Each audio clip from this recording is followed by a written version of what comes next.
o ensino fundamental na Lei 9.394/96.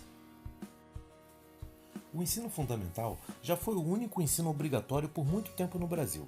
Atualmente, sabemos que o ensino obrigatório vai dos 4 aos 17 anos na educação básica. Mas isso não tira a importância que o ensino fundamental tem na educação do país. Vamos realizar neste vídeo um estudo sobre como esta etapa de ensino está configurada na LDB-AN. Iniciando nossos estudos, temos o artigo 32 na Lei 9.394/96. Vamos explicar cada um desses itens desse artigo na sequência do vídeo. O artigo 32 fala da duração do ensino fundamental, que é de 9 anos, indo do primeiro ao 9º ano. Já vimos que o ensino fundamental, por questões históricas e por sua natureza, divide-se em anos iniciais, do 1º ao 5º ano, e em anos finais, do 6º ao 9º ano.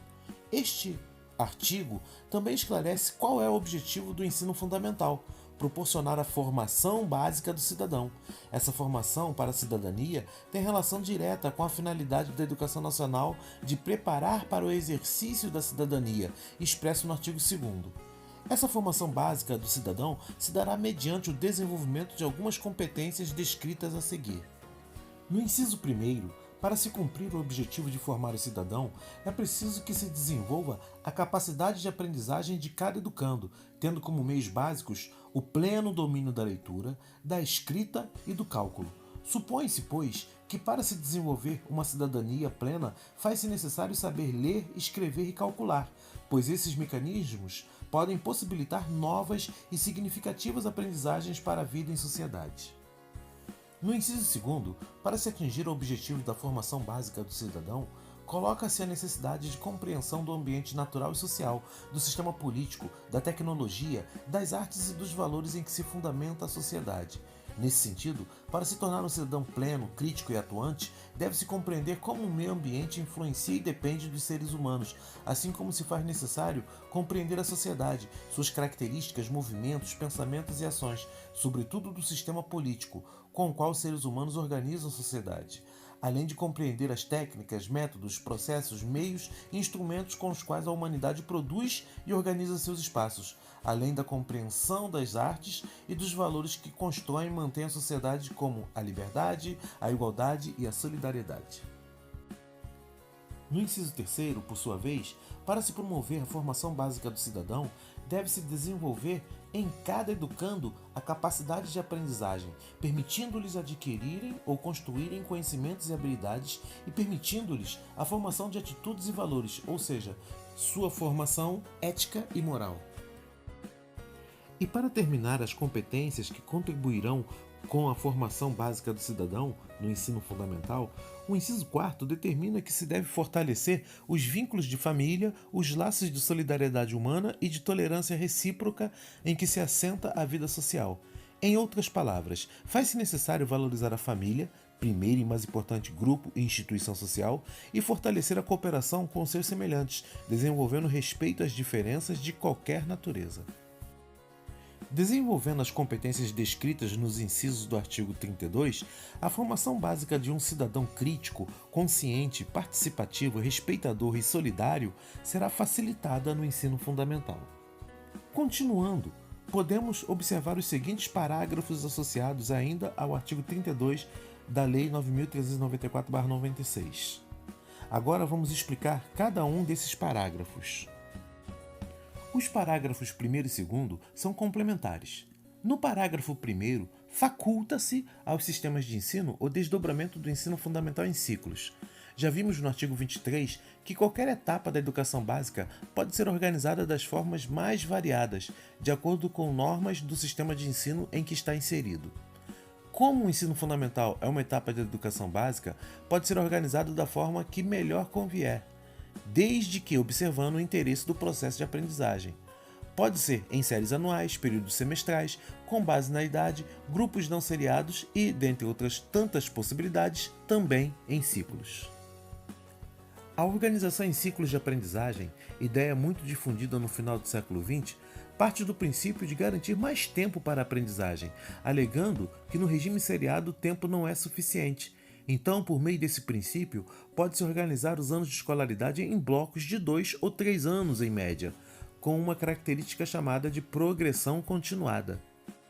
Na progressão continuada, comumente confundida com a aprovação automática, tanto em ideias quanto na prática, os alunos ganham mais tempo dentro de um ciclo de 2 ou 3 anos para desenvolver as competências e habilidades necessárias, sem retenção, mas com todas as possibilidades para favorecer um bom desenvolvimento do processo de aprendizagem, como menor número de educandos por turma, estrutura física e material adequada às aprendizagens, estrutura humana adequada a um bom funcionamento da escola, professores bem remunerados, com tempo para planejamento e avaliação das aulas e em constante formação continuada.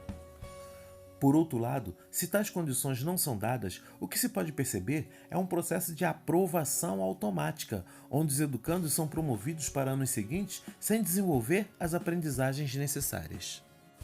O parágrafo 3º determina que o ensino fundamental seja ministrado em língua portuguesa, mas assegura às comunidades indígenas a utilização de suas línguas maternas e processos de aprendizagens adequados ao seu cosmo cultural. Nesse sentido, existem livros didáticos e paradidáticos produzidos e distribuídos em comunidades indígenas no país em suas línguas maternas. No parágrafo 4º, encontra-se a determinação legal de que o ensino fundamental será oferecido em caráter presencial, sendo o ensino à distância utilizado de forma complementar ou ainda em situações emergenciais, como casos de cheias que impedem o acesso dos alunos à escola.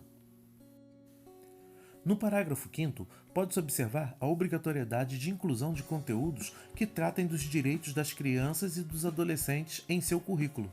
Tais conteúdos devem ter como diretriz a Lei 8.069/90, Estatuto da Criança e do Adolescente, ECA, e ainda devem ser produzidos e distribuídos materiais didáticos sobre o assunto. O parágrafo 6º determina que o estudo dos símbolos nacionais, bandeira nacional, brasão da República, selo nacional e hino nacional, deve ser tratado como tema transversal no ensino fundamental. Vale recordar que um tema transversal não configura uma nova disciplina. Todas as disciplinas devem tratar da temática sempre que houver uma possibilidade didática no trabalho docente. O artigo 33 nos fala do ensino religioso no ensino fundamental. Na sequência, vamos explicar esse ensino religioso. O ensino religioso é considerado parte integrante da formação básica do cidadão, porém sua oferta só é obrigatória nas escolas públicas de ensino fundamental. Ainda que obrigatória nos currículos das escolas públicas de ensino fundamental, a matrícula dos educandos nessa disciplina é facultativa, ou seja, só se matriculam para participar dos trabalhos do ensino religioso os educandos que desejarem. No trabalho dessa disciplina, deve ser assegurado o respeito à diversidade cultural religiosa do Brasil e não é permitido nenhum tipo de proselitismo, que seria a defesa desse ou daquele credo. Os parágrafos 1º e 2º tratam de questões relacionadas à elaboração dos conteúdos do ensino religioso, mas a Base Nacional Comum Curricular, BNCC, determina as competências e habilidades para essa disciplina do 1º ao 9º ano do ensino fundamental, além dos objetos de conhecimento, compreendidos como conteúdos. Cabe aos sistemas de ensino definirem as normas para habilitação e admissão dos professores de ensino religioso. Terminando nosso estudo sobre o ensino fundamental na Lei 9.394/96, chegamos ao artigo 34. Agora vamos explicitar sobre essa jornada escolar no ensino fundamental. Neste artigo, a LDBAN esclarece que a jornada escolar, cada dia letivo, não deve ter menos de 4 horas de trabalho efetivo em sala de aula, ou seja, para ser considerado um dia letivo, é preciso que haja ao menos 4 horas de atividades com os educandos. Nesse caso, não são considerados o ensino noturno e as formas alternativas de organização autorizadas pela LDBAN, como o ensino à distância e o ensino supletivo. Existe ainda a intenção de se ampliar a carga horária do ensino fundamental no país para o horário integral. Contudo, isso depende da oferta de mais vagas, da construção de mais escolas e de normas específicas de cada sistema de ensino. Assim terminamos o estudo do ensino fundamental na LDBAN. No próximo vídeo, falaremos sobre a educação de jovens e adultos na Lei 9.394/96. Então, até lá, povo!